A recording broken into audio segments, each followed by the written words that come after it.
to Iran's Tasneem news agency viewers, the pilot ejected from the aircraft and landed inside Iranian territory. US forces have reportedly been, scrambling, deploying Black Hawk helicopters, reconnaissance drones in a desperate bid to locate and recover the pilot.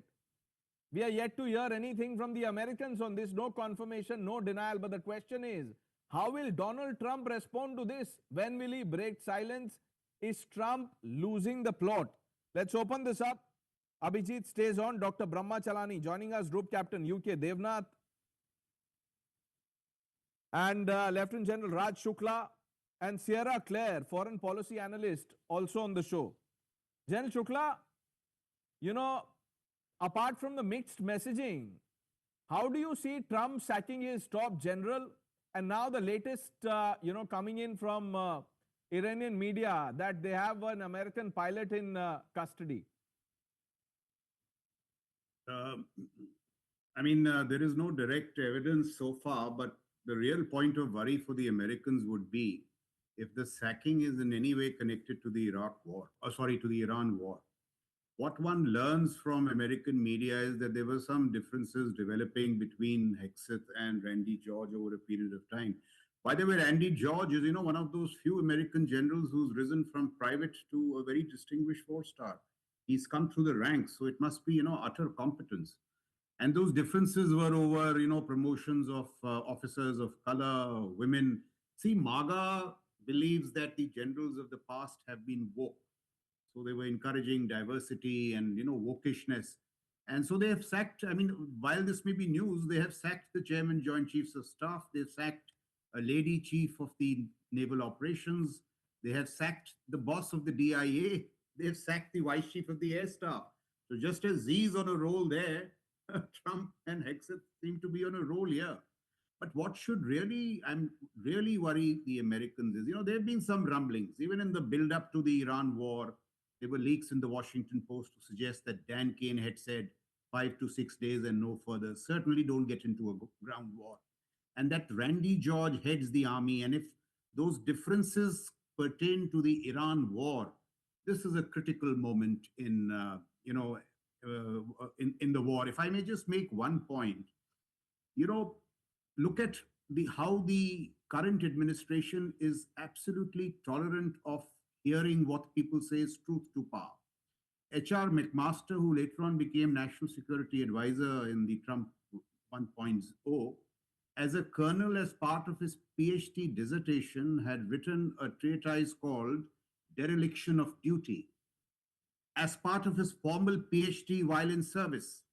And that book became a New York Times bestseller. And in that, he called out the American military political leadership of dereliction of duty in Vietnam. Now, people like me respected the military or the culture in America because you could dissent while serving. And now, if Randy George, as things turn out, is being sacked for, flimsy reasons here and there, it should really worry the Americans and the American national security system. Ms. Claire, what do you make of, Trump's decision to sack the general middle of the war? Well, yeah, I'm not sure that it has to do with the Iran war, just because in the past when there have been these type of immediate dismissals, it has been related to leaking. And there's no confirmation that is the case here, but the style of the dismissal, I think if it was a policy disagreement, we might have seen a different style of dismissal. And in terms of, being allowed to dissent, of course, we still have that culture. People are allowed to dissent. They're just not allowed to do it publicly. You can express your opinion to, Secretary Hegseth or if you have the audience, to the president. But once the decision is made, you have to be on board with the decision. And we have had people in the past who go and try to publicly undermine once the decision has already been made, and that just doesn't work in any military. And about this pilot being in Iranian captivity, have you heard from, your sources, people that you've been speaking to?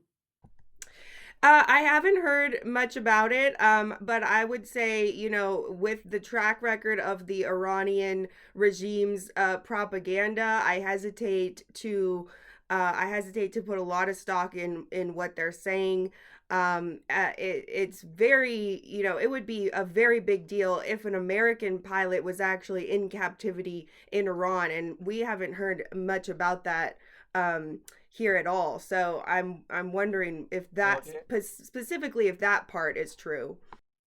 Dr. Brahmachalani, how should this be, seen and read, sir? First, US officials have confirmed that an American F 15 was shot down by Iran, and the US has mounted a search and rescue mission. So, on at least as far as this downing is concerned, the US has confirmed that the plane was shot down. Earlier, the US confirmed that one of its stealth fighters, an F 35, was damaged while being on combat mission over Iran, but that F-35 managed to land safely in a Gulf air base.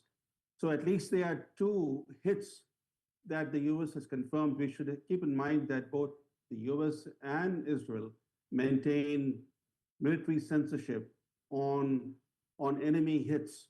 So we get to hear confirmations only when officials are willing to confirm some damage or destruction.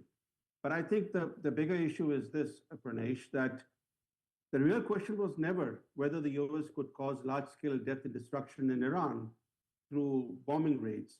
Rather, the question from the very beginning was whether America's unrivaled military power could force Iran's capitulation. So far, it hasn't. And even with the ground invasion, Iran may not capitulate. Trump's strategic gamble in launching war on Iran has gone completely wrong for two reasons. He made two grave errors. One, he profoundly underestimated Iran's reprisal capabilities, and he overestimated US capacity to control the war's trajectory without triggering global economic consequences. Now, this war, even though it's approaching 5 weeks tomorrow, it's a short war so far. Yet, there is no other parallel in modern history when a war has caused so much global upheaval and triggered such serious economic consequences in such a short span of time. The Ukraine conflict actually pales in comparison to Trump's war on Iran. And a country like India is paying a heavy price for this war. Right. Not just India, but many countries. But the global South countries are paying the biggest price. So it was Trump's war, but the world is paying for the delusion of one man. And it appears that Trump still doesn't have an exit strategy or even clarity Abhijit? as to what he seeks to achieve from this war. So, look, this isn't the first time generals have been sacked. We need to remember this. General Shukla raised a Stanley McChrystal sacking because of public criticism, though. But remember, Barack Obama sacked 197 senior military officers, not including Stanley McChrystal. So, this is part and parcel of the system. Ever since George Marshall, who was the pre World War II equivalent of defense minister in America, ever since he brought in the system of meritocratic sacking, it has been part and parcel of the system to go around sacking officers. In this particular case, it turns out that the immediate trigger was this list of 67 promotions. Now, one of the downfalls of the, missteps of the American system, I guess, is it is a vote up or vote down list. You don't get to choose which of these 60 odd officers get promoted up or not promoted. You have to approve the entire list. This, it turns out, got stuck, and that was the bureaucratic reason for it. Now, the problem is the lack of messaging discipline in Washington, because there has been exactly zero messaging discipline. Marco Rubio says one thing, Pete Hegseth says one thing, Trump says another thing, JD Vance says another thing. To sack a chief of army staff like this in the middle of a campaign is demoralizing. That said, remember, General Stanley McChrystal was sacked by Obama in the middle of a deployment. But also remember, General Douglas MacArthur was sacked in the middle of his deployment during the Korean War. Right. So there is nothing unusual about it for the American system. The American system can cope with it just fine. And what do you make of the Iranian claim that they have an American pilot in their custody? I'll believe it, Pranesh, when I see it, because right now there has been a whole sequence of events. We know a two-seater F-15E is down. We have seen one of the ejection seats. I am seeing reports that one of the pilots has been killed. We have seen videos coming out of Iran of low-flying C-130s and Black Hawk helicopters and things, which seems to indicate a rescue mission. Yes. The Iranians, however, put out a bounty. They announced through TV a bounty for the capture of the pilot, which seems to suggest he may not be in custody, even though at the same time, while the bounty announcement was being made, other Iranian news outlets were saying that the pilot has been captured. The fear is one of the pilots is either very badly injured or dead, because the one seat that has been recovered, the ejection seat, that seems to indicate that it was ejection at low altitude, and the second pilot may not have survived. Group Captain Devnath, do you think this will become the war's biggest turning point? Pranesh, in any war, in any combat, tactical situation does warrant certain amount of attrition, and all the air forces are psychologically ready. All the commanders, as well as at lower level fighter crew, are always mentally ready that they may have to face this situation.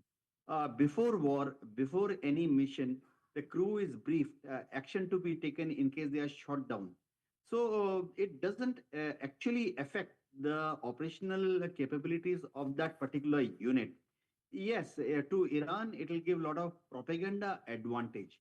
But I was myself a fighter pilot. I flew last MiG-23. At operational level, it does not affect morale or operational efficiency of the unit. Unit continues gung ho under any circumstances. The commanding officer knows he has got certain number of aircraft, he has been assigned weapons, he has crew under his disposal. He makes best use of the crew and the weapon system mix for the next mission, Okay. next day, next hour. Yes. General Shukla, how do you think the Iranians will, use the American pilot, or what happens from here on? So see, it won't be a turning point, but I recall very categorically in Iraq, they had captured the British pilots and they used to, I mean, they were uh, TV, they would put them on TV and torture them and so on. So they will play those games of narrative, so on and so forth. So I think that is exactly they will do what they will do with this pilot if he's in custody. May I make a very quick point Sure, on sir, what sure. Abhijit was saying?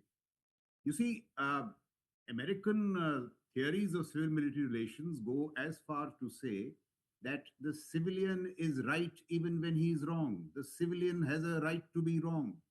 So political, the supremacy is an undisputed fact. But because the nature, he pointed out Obama. McChrystal was called to the White House by Obama. McChrystal conceded that he had been indiscreet. He had criticized Biden then, and then he was sacked. It was a graceful sacking, if I may say so. And in the Obama administration, McMaster comes up for promotion, I think, to brigadier general. And the guy who pushes his promotion through is Patriots. And Obama, as the president, accepts it. When he had gone out with a public critique, it was not private. It was a book which became a New York bestseller. Is it going to happen in the Indian military? I don't think so. So in that set, America has set very elevated standards. And I think if these sackings are out of pettiness, But besides the sacking, I mean, I understand the point about Obama, but Trump is no Obama. Grace is out of his dictionary. Professor Chalani, what is the exit strategy? Because Trump says something one day, quite another the next day. Well, that's the real issue. Never before, in the period after World War II, has one leader caused so much upheaval and turmoil in the world through his actions. And Iran is only the latest in a series of actions by him. Just this year, he began with Venezuela. Then few weeks later, on 29th of January, he began the slow strangulation of Cuba by imposing an energy and maritime blockade of that small island nation. Then came on February 28th, the war on Iran. So just this year, we have seen three major actions. And last year, he targeted six other countries through military actions. So he's been back in office only for 14 months, and he's already become a serial interventionist. Now, this particular intervention, the latest one, has boxed him in. He doesn't know how to get out of this And box. that's the real question. How is this going to unfold? What will Trump say next? We're all waiting and watching. Thank you for joining us on India Front. The news are with Navita Kumar coming up on the other side.